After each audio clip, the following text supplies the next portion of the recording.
পহেলা বৈশাখের ঐতিহ্যবাহী আয়োজন মঙ্গল শোভাযাত্রা, যেটি ইউনেস্কো কর্তৃক ২০১৬ সালে স্বীকৃতি পেয়েছে।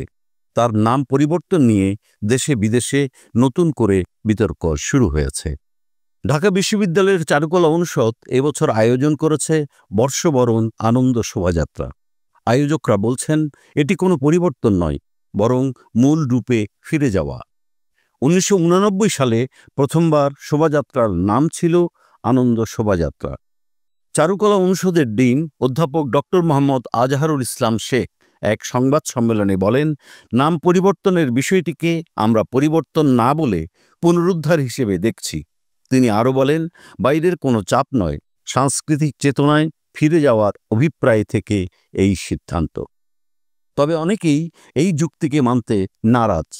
প্রথম শোভাযাত্রার অন্যতম আয়োজক ও চারুকলার প্রাক্তন শিক্ষার্থী নাজিব তারেক এই পরিবর্তনকে হাস্যকর বলে অভিহিত করেন। তার বক্তব্য, একটি নাম যেটি ইতোমধ্যেই আন্তর্জাতিক স্বীকৃতি পেয়েছে, সেটি বদলে দেওয়ার অর্থ ঐতিহ্যের বিশ্বাসযোগ্যতা হারানোর শঙ্কা সৃষ্টি করা। বিশেষজ্ঞরা বলছেন, ইউনেস্কোর স্বীকৃতিতে প্রভাব পড়ার সম্ভাবনা একেবারে উড়িয়ে দেওয়া যায় না।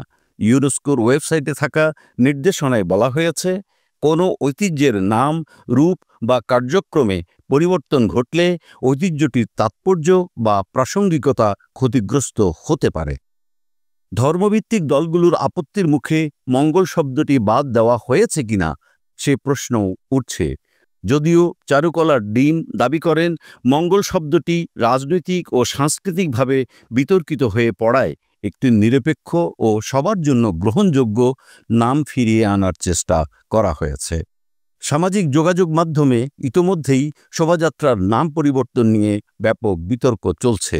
কেউ কেউ বলছেন, এটি ইউনেস্কোর স্বীকৃত ঐতিহ্যকে রাজনৈতিকভাবে পুনর্নির্মাণের প্রচেষ্টা।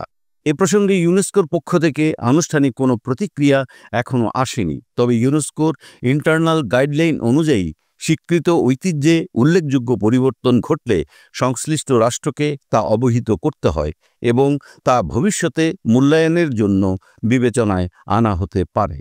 এই অবস্থায় প্রশ্ন উঠছে, নাম পরিবর্তনের কারণে এই আন্তর্জাতিক স্বীকৃতি কি টিকবে, নাকি বাংলাদেশের সাংস্কৃতিক ঐতিহ্যের একটি গুরুত্বপূর্ণ অধ্যায়ের উপর নেমে আসবে অনিশ্চয়তার ছায়া?